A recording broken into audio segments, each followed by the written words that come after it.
ఒంటరితనం కోసం ఉద్దేశించిన యాప్ కోసం కాల్ సెంటర్లో పనిచేసే జువితాతో సినిమా ప్రారంభమవుతుంది. మోడల్గా కనిపించాల్సిన అవసరం లేనందున ఆమె ఈ కిట్ని ఎంచుకుంది. ఈ ఒంటరి పురుషులతో సహవాసం చేయడానికి మరియు వారి క్రూరమైన కల్పనలను నెరవేర్చడానికి ఆమెకు ఆమె స్వరం అవసరం. ఈ ఉద్యోగం ఆమె పార్ట్ టైంలో చేసేది. తన గుర్తింపును ప్రైవేట్గా ఉంచడానికి జువిటా మల్వార్ మారిండో అనే పేరు పెట్టుకుంది. జువితా చక్కని, డౌన్ టు ఎర్త్ మరియు కష్టపడి పనిచేసే మహిళ.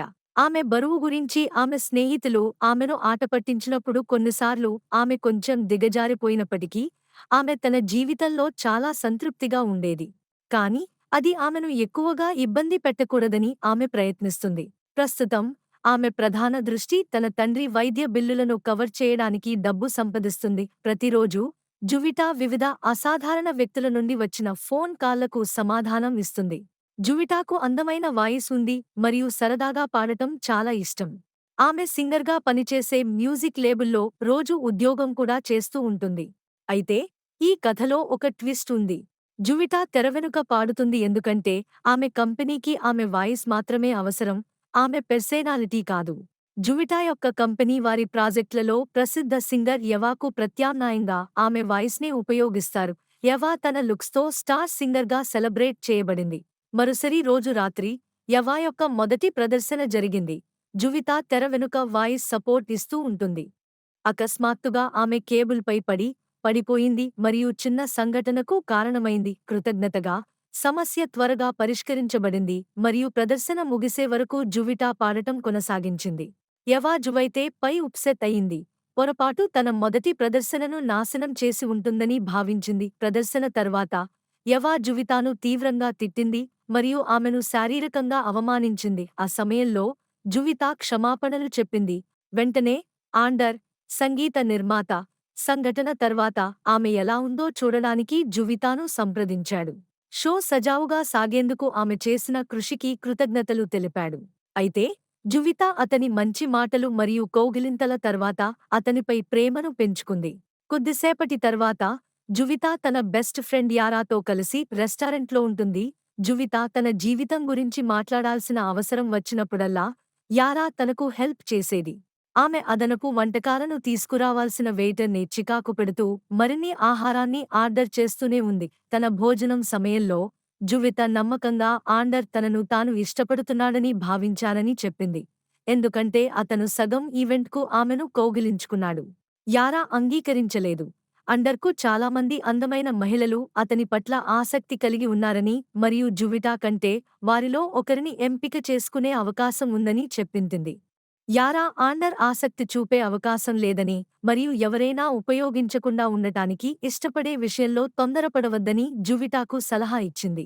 అది విన్న జువితా ఒక్కసారిగా కాలేజీ నుండి గత అనుభవాన్ని గుర్తుకు తెచ్చుకుని మౌనంగా పడిపోయింది. అప్పటికి తన కాలేజీ అసైన్మెంట్లలో సహాయం చేయడానికి మాత్రమే ఆమెను ఉపయోగించే వ్యక్తిని ఆమె ఇష్టపడింది. ఆ సమయంలో జువితా చాలా బాధపడింది. ఆమె పెద్ద సంఖ్యలో మత్తుమందు మాత్రలు వేసుకోవాలని భావించింది. అదృష్టవశాత్తు ఆమె దానితో వెళ్ళలేదు. బదులుగా ఆమె చాలా సేపు నేలపై నిద్రపోయింది మరియు ప్రజలు ఆమెకు ఏదో జరిగిందని భావించారు. రాత్రి భోజనం చేసి ఇంటికి బయల్దేరింది. ప్రయాణంలో వారు తమ స్నేహానికి చిహ్నంగా మ్యాచింగ్ టాటూలు వేయాలని నిర్ణయించుకుంది. జువితా హకునా మత్తా అనే డిజైన్ని ఎంచుకుంది. అంటే దాని అర్థం అంతా బాగానే ఉంటుంది. టాటూలు వేయించుకున్న తర్వాత నేరుగా ఇంటికి వెళ్ళిపోయారు. మరుసటి రోజు అండర్ జువిటాను కలిసి ఇంటికి వెళ్లమని మరియు క్లబ్లో తన పుట్టినరోజు వేడుకలకు ఆహ్వానించాడు. జువిటా ఆహ్వానాన్ని సంతోషంగా అంగీకరించి ఆండర్ పుట్టినరోజు పార్టీకి హాజరవుతానని హామీ ఇచ్చింది. తర్వాత తన స్నేహితురాలి అపార్ట్మెంట్కు వెళ్తున్నానని చెప్పి దింపాల్సిందిగా కోరింది. వాస్తవానికి ఆమె తన తండ్రిని మానసిక ఆసుపత్రిలో సందర్శించి పియోరా నుండి తప్ప రహస్యంగా ఉంచింది. వెంటనే ఆమె అనుకోకుండా ఆండర్ కారులో తన డైరీని వదిలివేసింది. దానిని అతను తర్వాత చదివాడు. ఆసుపత్రిలో జువిటా తన తండ్రిని కనుగొంది. ఆమె తల్లి మరణించినప్పటి నుండి ఒత్తిడి కారణంగా ఆమెను గుర్తించలేదు మరియు ఆమె తన భార్యగా భావించింది. జువితా అతనికి మద్దతు ఇవ్వడం మరియు అతని వైద్య ఖర్చులను భరించడం కొనసాగించింది. తన సందర్శన సమయంలో జువితా తన తండ్రికి తాను బ్యాకప్ సింగర్గా మారానని, తన కలను నెరవేర్చుకున్నానని చెప్పింది. ఆమె తన యజమానితో సన్నిహితంగా ఉన్నానని మరియు అండర్ తన జీవిత భాగస్వామిగా మారాలని అతని ప్రార్థనలను కోరింది. ఆమె సందర్శన తర్వాత జువిత ఇంటికి తిరిగి వచ్చి ఆండర్ నుండి అతని పుట్టినరోజు పార్టీకి ఒక దుస్తులను బహుమతిగా అందుకుంది. అండర్ తనను ఇష్టపడుతున్నాడని ఆమె పియోరాతో చెప్పింది. ఆ సాయంత్రం ఆమె అతని పార్టీకి దుస్తులను ధరించింది. యోరాను కూడా తీసుకువెళ్ళింది మరియు ఆండర్కి పుట్టినరోజు శుభాకాంక్షలు తెలిపింది. పార్టీలో రిచర్డ్ ఆమె బిగుతుగా ఉన్న దుస్తులను బహిర్గతం చేస్తూ జువితాను ఆమె కోటును తీసివేయమని అడిగాడు. యోరా అదే దుస్తులలో కనిపించడంతో గందరగోళం ఏర్పడింది. జువితాను ఎగతాళి చేయడానికి దానిని కొనుగోలు చేసింది. యవా జువితా కంటే అందంగా ఉందని నమ్మింది. ఇది జువితా మనోభావాలను దెబ్బతీసింది. చివరకు జువితా పార్టీని వీడాలని నిర్ణయించుకుంది. జువితా అవమానించబడటం చూసి అండర్ యవాను తిట్టాడు. అతను దానిని ఒక జోక్గా కొట్టిపారేశాడు మరియు జువిత తనతో ఉన్న సాన్నిహిత్యాన్ని ఇష్టపడలేదు. అండర్ కోపంగా ఉన్నాడు మరియు జువిత తనకు గొప్ప సహాయం చేసిందని మరియు ఆమె లేకుండా యవా ఏమీ సాధించలేదని యవా గుర్తుచేశాడు. జువితాకు అద్భుతమైన గానం ఉంది, కాని ఆమె అందంగా లేదని మరియు పెద్ద శరీరాన్ని కలిగి ఉందని భావిస్తుంది. ఆకర్షణీయంగా మరియు స్లిమ్గా ఉండటం తనను ప్రసిద్ధ గాయనిగా చేయగలదని ఆమె నమ్ముతుంది. జువిటా వాదనను విని యవాతో పక్షం వహిస్తున్నప్పుడు అండర్ యొక్క రక్షణను తప్పుగా అర్థం చేసుకుంది.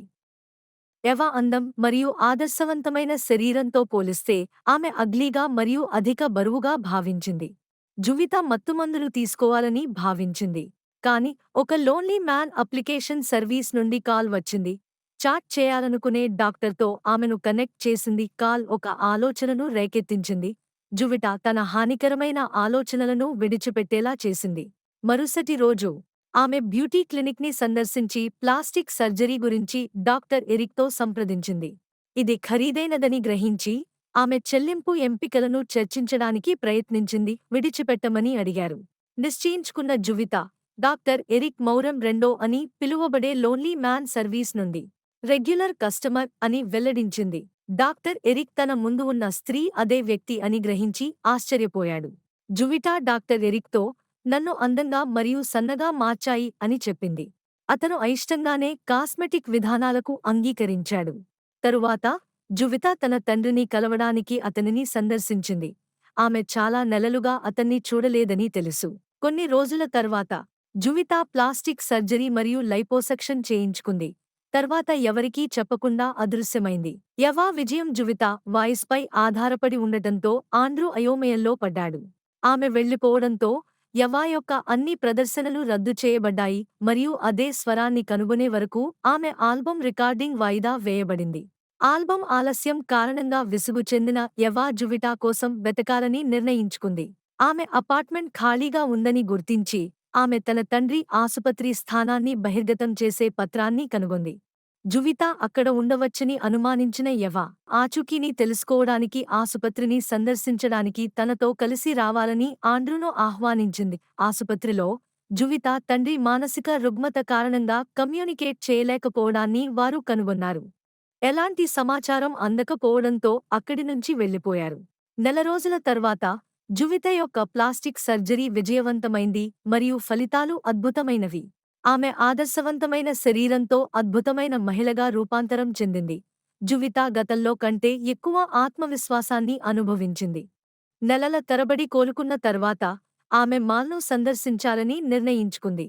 మాల్లో జువిత ఇప్పుడు పాడటానికి బదులుగా ప్యాంటు అమ్ముతున్న ఆండ్రూ మరియు యవాలను గుర్తించింది. దూరం నుండి దాక్కోవడం మరియు గమనించడం. జువిత తర్వాత నెలల తరబడి అదృశ్యమైన తర్వాత యురాతో పోలీస్ స్టేషన్లో తిరిగి కలుసుకుంది. జువిత టాక్సీతో రోడ్డు ప్రమాదంలో బయటపడింది మరియు ఆమె మారిన రూపాన్ని బట్టి యురా ఆమె గుర్తింపు కోసం హామీ ఇచ్చింది. ప్రారంభంలో యురా జువితాను గుర్తించలేకపోయింది ఆమె గణనీయమైన పరివర్తన కారణంగా, కాని ఆమె నడుముపై ఉన్న పచ్చబొట్టు ఆమె గుర్తింపును నిర్ధారించింది. అనంతరం భోజనానికి రెస్టారెంట్కు వెళ్లారు. రెస్టారెంట్లో జువిత వంటి వాయిస్ కోసం వెతకడం వల్ల యవా ఆల్బమ్ విడుదల ఆలస్యమైందని యురా పేర్కొన్నారు. ఇది విన్న జువిట ఆండ్రూతో సన్నిహితంగా ఉండటానికి యవా షాడో సింగర్గా ఆడిషన్కు వెళ్లాలని నిర్ణయించుకుంది. జువిత గుర్తింపును నివారించడానికి ఏంజెల్ అనే కొత్త వ్యక్తిని స్వీకరించాలని ప్లాన్ చేసింది. యురా యొక్క ప్రియుడు రిస్కీ త్వరలోనే వారితో చేరాడు. బరువు తగ్గించే ఉత్పత్తులను విక్రయించిన రిస్కీ వాటిని కొనమని యురాను తరచుగా ఒత్తిడి చేసేవాడు. యురా రిస్కీని ఇష్టపడ్డాడు మరియు బరువు తగ్గించే ఉత్పత్తుల కోసం అతని అభ్యర్థనలను ఎల్లప్పుడూ పాటించాడు. రిస్కీ కాల్లో ఉన్నప్పుడు జువితా మాత్రలు తీసుకోవద్దని యురాను కోరింది. యురా శరీరం ఇప్పటికే ఆదర్శంగా ఉన్నందున అవి హానికరం కావచ్చని సూచించింది. ఆమె ఆందోళనలు ఉన్నప్పటికీ యురా తన బరువు గురించి రిస్కీ యొక్క నిరంతర వ్యాఖ్యలతో ఒత్తిడికి గురైంది మరియు సంకోచించింది, కానీ చివరికి వాటిని తీసుకోవాలని భావించింది. మరుసటి రోజు జువితా యవా షాడో సింగర్ పాత్ర కోసం ఏంజెలికాగా ఆడిషన్ చేయబడింది. ఆమె ఆకట్టుకునే ప్రదర్శన ఆమెను అధికారిక నియామకానికి దారితీసింది. ఏంజెలికా అందం మరియు ప్రతిభ త్వరగా ఆండ్రూ మరియు రిచర్డ్ దృష్టిని ఆకర్షించింది. వారు ఆమెను కేవలం నీడగా కాకుండా కొత్త గాయనిగా ప్రచారం చేయాలని కోరుకున్నారు. ఆండ్రూ మరియు రిచర్డ్ కంపెనీ యజమాని ఏంజెలికా తండ్రిని ఒప్పించి ఆమెను కొత్త గాయకురాలిగా ప్రమోట్ చేయడానికి ప్రయత్నించారు. ప్రారంభంలో అతను ఆలోచనను తిరస్కరించాడు. యవా మాత్రమే స్టార్ సంభావ్యతను కలిగి ఉన్నాడని మరియు ఏంజెలికా కేవలం ఆమె షాడో సింగర్ అని నమ్మాడు. ఏది ఏమైనప్పటికీ ఆండ్రూ మరియు రిచర్డ్ వాదిస్తూనే ఉన్నారు. ఏంజెలికాకు ప్రత్యేకమైన ఆకర్షణ ఉంది, అది విస్తృత ప్రేక్షకులను ఆకర్షించగలదు. ఆండ్రూ మరియు రిచర్డ్ యొక్క దృఢ నిశ్చయాన్ని చూసి ఆమె తండ్రి చివరికి ఏంజెలికాను కొత్త గాయనిగా ప్రారంభించేందుకు అంగీకరించారు. ఇది జువితా తన కొత్త గుర్తింపుతో ప్రయాణం ప్రారంభించింది. ఆమె తొలి సింగిల్ మరియు మ్యూజిక్ వీడియో విడుదలకు దారితీసింది. ఆమె పాట ఇండోనేషియాలో చార్టులలో అగ్రస్థానానికి చేరుకుంది. జువితను గుర్తించడానికి ప్రయత్నాలు ప్రారంభించిన యవాతో పోటీని సృష్టించింది. జువితా తండ్రి ఆమె స్థానాన్ని వెల్లడిస్తారని ఆశతో యవా ఆసుపత్రిని సందర్శించారు. ఆమె తన రెండవ ఆల్బమ్ను త్వరగా విడుదల చేయడానికి జువితను కనుగొనాలని ఆండ్రూకు చెప్పింది. చిరాకుతో ఆండ్రూ ఇతరులపై ఆధారపడకుండా తన సొంత గాత్రాన్ని మెరుగుపరుచుకోవడంపై దృష్టి పెట్టాలని సూచించారు. కలత చెందిన యవా తన నిరాశను బిగ్గరగా వ్యక్తం చేసింది. యవా విరుచుకుపడుతున్న సమయంలో జువిత తండ్రి ఆమెకు మాటలు లేకుండా చేసిన సలహా. ఇంతలో జువిత తన రెండవ పాటను రికార్డు చేసింది, కానీ అది భావోద్వేగం లేదు. ఆండ్రూ ఆమెకు యవా షాడో సింగర్గా జువిటా యొక్క ఆడిషన్ వీడియోను చూపించాడు. ఆ హృదయపూర్వక శైలిని క్యాప్చర్ చేయమని ఆమెను కోరారు. ఏంజెలికా జువిటా అని తెలియక వారి ప్రదర్శనలో తేడాను గుర్తించాడు. జువితా బరువుగా ఉన్నప్పుడు తన పూర్వపు స్వరంలా పాడాలా అని ఆలోచించింది. దీని గురించి జువితా ఆండ్రూను అడిగినప్పుడు అతను ఆమెను తిట్టాడు. ఆమె బరువు మరియు రూపాన్ని కలిగి ఉన్నప్పటికీ జువితా తనకు ప్రత్యేకమైనదని వెల్లడించాడు. అతనిని ఏంజెలికాగా మోసగించినందుకు కదిలిపోయి పశ్చాత్తాపపడిన జువిత తన నిజమైన గుర్తింపును వెల్లడించాలని ప్లాన్ చేసింది. మరుసటి రోజు ఉదయం ఆమె యురా అభిప్రాయాన్ని కోరింది. అయితే ప్లాస్టిక్ సర్జరీ చేయించుకున్న స్త్రీలను అందరు పురుషులు అంగీకరించరని యురా హెచ్చరించింది. యురా మాటలకు మనస్తాపం చెందిన జువిత ఆమెతో వాదించింది. వివాదం యొక్క వేడిలో జువిత యురా తన బాయ్ఫ్రెండ్ని అతను విక్రయించే స్లిమ్మింగ్ ఉత్పత్తుల కోసం ఉపయోగించాడని ఆరోపించింది మరియు వాటిని తీసుకోవడం మానేయమని ఆమెను కోరింది. అవి తన ఆరోగ్యానికి హాని కలిగిస్తాయని హెచ్చరించింది. జువిత మాటలకు బాధపడ్డ యురా కన్నీళ్లు పెట్టుకుని వెళ్లిపోయింది. ప్లాస్టిక్ సర్జరీని ఇష్టపడని పురుషుల గురించి ఆమె చేసిన వ్యాఖ్య జువితాతో కొనసాగింది. జువిత ఆండ్రూను కలిసినప్పుడు ఆమె తన నిజమైన గుర్తింపును బహిర్గతం చేయకూడదని ఎంచుకుంది. సహజ సౌందర్యానికి అతని ప్రాధాన్యతను గుర్తుచేసుకుంది. దీంతో ఆమె శుభ్రంగా రావడానికి సంకోచించింది. మరుసటి రోజు ఆఫీసులో ఉన్నప్పుడు జువిత యవా ప్రాక్టీస్ చేయడం విని ఆమెను సంప్రదించాలని నిర్ణయించుకుంది. వారి చాట్ సమయంలో యవా ఏంజెలికాను సంగీత సన్నివేశం నుండి బయటకు నెట్టడానికి తన ప్రణాళికను వెల్లడించింది. తన తండ్రి సలహాను గుర్తుచేసుకుంటూ జువిత దానిని యవాతో పంచుకుంది. యవాకు తెలియకుండానే ఆమె లొకేషన్ను గుర్తించడంలో సహాయపడింది. కొన్ని రోజుల తర్వాత జువిత ఇబ్బందికరమైన వార్తలను అందుకుంది. యురా చాలా స్లిమ్మింగ్ మాత్రలు తీసుకున్న తర్వాత ఆసుపత్రికి తరలించారు. ఆమె లైవ్ టీవీ అరంగేట్రం రోజున జువిత బదులుగా ఆసుపత్రిలో యురాను సందర్శించడానికి ప్రాధాన్యత ఇచ్చింది. స్లిమ్మింగ్ మాత్రల కారణంగా యురా జీవితం దారంతో వేలాడుతున్నట్లు వైద్యుడు ఆమెకు తెలియజేశాడు మరియు వాటిని ఉపయోగించడం మానేయమని ఆమెను హెచ్చరించాడు. ప్రమాదకరమైన ఉత్పత్తులను తీసుకునేలా రిస్కీ తన స్నేహితుడిని ఎలా మానిప్యులేట్ చేశాడో గ్రహించిన జువిత తీవ్ర విచారం వ్యక్తం చేసింది. ఉద్రిక్తతలు పెరగడంతో రిస్కీ అకస్మాత్తుగా ఆసుపత్రిలో కనిపించాడు. జువిత కోపంతో రిస్కీని ఎదుర్కొంది. అతను యూరాపై హానికరమైన ఉత్పత్తులను మోపుతున్నాడని ఆరోపించింది. తనకు దూరంగా ఉండాలని, ఆ ప్రమాదకరమైన మాత్రలను మళ్లీ అమ్మవద్దని ఆమె హెచ్చరించింది. రిస్కీ జువిత తిట్టడంతో మౌనంగా తల వంచుకున్నాడు. ఆ తర్వాత జువిత మరియు యురా స్నేహం మరింత బలపడింది. యురా స్థిరంగా ఉన్న తర్వాత ఆమె తన టీవీ అరంగేట్రం కోసం స్టూడియోకి తిరిగి వచ్చింది. ఆమె లోపరహితమైన నటనను ప్రదర్శించి అందరి ప్రశంసలు అందుకుంది. ఏంజెలికా విజయం సంబరాలు చేసుకుంది. మరియు ఆండ్రూ ఆమె పట్ల అభిమానం పెంచుకుంటున్నట్లు అనిపించింది. ఆండ్రూ తన తండ్రి నుండి కాల్ అందుకున్నప్పుడు జువిత ఒంటరిగా మరియు మగతగా ఆమె నడుముపై పచ్చబొట్టు పొడుచుకుని నిద్రలోకి జారుకుంది. ఆండ్రూ తన నోట్బుక్లో జువితాతో సరిపోలిన ఏంజెలికా ఫోటోను కనుగొన్నాడు. ఆమె నిజమైన గుర్తింపును గ్రహించాడు. కొన్ని రోజుల తర్వాత రిచర్డ్ మరియు ఆండ్రూ ఏంజెలికా తొలి ఆల్బం విజయాన్ని పురస్కరించుకుని పార్టీని ఏర్పాటు చేసుకున్నారు. ఆండ్రూ దూరంగా కనిపించాడు. జువిత చేత మోసపోయానని భావించాడు. ఊహించని విధంగా యవా తన పెద్ద అభిమానిని జువిత స్వంత తండ్రి అని చెప్పుకునే వ్యక్తితో వచ్చారు. ఆ క్షణంలో తన తండ్రికి అపరిచితురాలిగా భావించి జువిత నిశ్చేష్టురాలైంది. కలత చెంది యురా త్వరగా జువిత తండ్రిని తీసుకువెళ్లాడు. జువిత తన నిజమైన గుర్తింపును వెల్లడించడానికి ఆండ్రూను సంప్రదించింది. అతనికి ఇదివరకే తెలుసు. యవాతో డిబేట్ సందర్భంగా ఆండ్రూ చెప్పిన దాని ఆధారంగా తాను వేరొకరిలా నటించానని వివరిస్తూ ఆమె క్షమాపణలు చెప్పింది. తన కళ్లలో కన్నీళ్లతో అతని మాటలు మార్చాలనే తన నిర్ణయాన్ని ఎలా ప్రభావితం చేశాయో ఆమె పంచుకుంది. జువిత అందంగా ఉండి మంచి శరీరాన్ని కలిగి ఉంటే ఆమె గాయని కావచ్చునని ఆండ్రూ ఒకసారి చెప్పాడు. తన బరువు కోసం ఎగతాళి చేసి విసిగిపోయిన జువితాను ఆ మాటలు తీవ్రంగా బాధించాయి. ఆమె తన చర్యలు తప్పు అని అంగీకరించింది. అయితే ఆమె తన జీవితాన్ని మెరుగుపర్చడానికి అలా చేశానని వివరించింది. ఆండ్రూ అపరాధ భావంతో ఆమె తన కచేరీకి సిద్ధం కావాలని తెలుసుకుని ఆమెను ఓదార్చాడు. తన భావోద్వేగాలను వ్యక్తీకరించిన తర్వాత జువిత తన పెద్ద రోజు కోసం సిద్ధమై విశ్రాంతి తీసుకుంది. మరుసటి రోజు ఆమె తన కచేరీలో ప్రదర్శన ఇచ్చింది. ఇది ఏంజెలికా వ్యక్తిత్వానికి ముగింపు పలికింది. అయితే ఊహించని విధంగా జువిత తండ్రి యవాతో కలిసి వేదికపై కనిపించి డాన్స్లో జాయిన్ అయ్యాడు.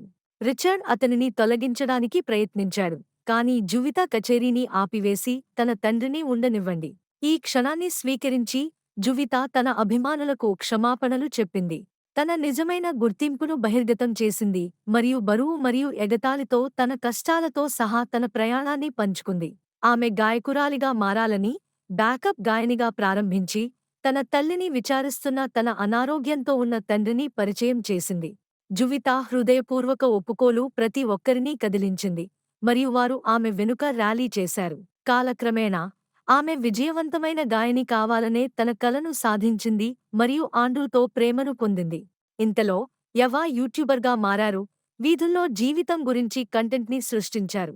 మా మూవీ రివ్యూ ఎలా ఉందో మీ అభిప్రాయాన్ని కామెంట్ బాక్స్లో పోస్ట్ చేయండి. మా మూవీ రివ్యూ మీకు ఎలా అనిపించిందో కామెంట్ బాక్స్లో తెలపండి. మీకు మా కంటెంట్ నచ్చితే మా తెలుగు ఫిల్మ్ ఫోరం ఛానల్కు సబ్స్క్రైబ్ చేయండి.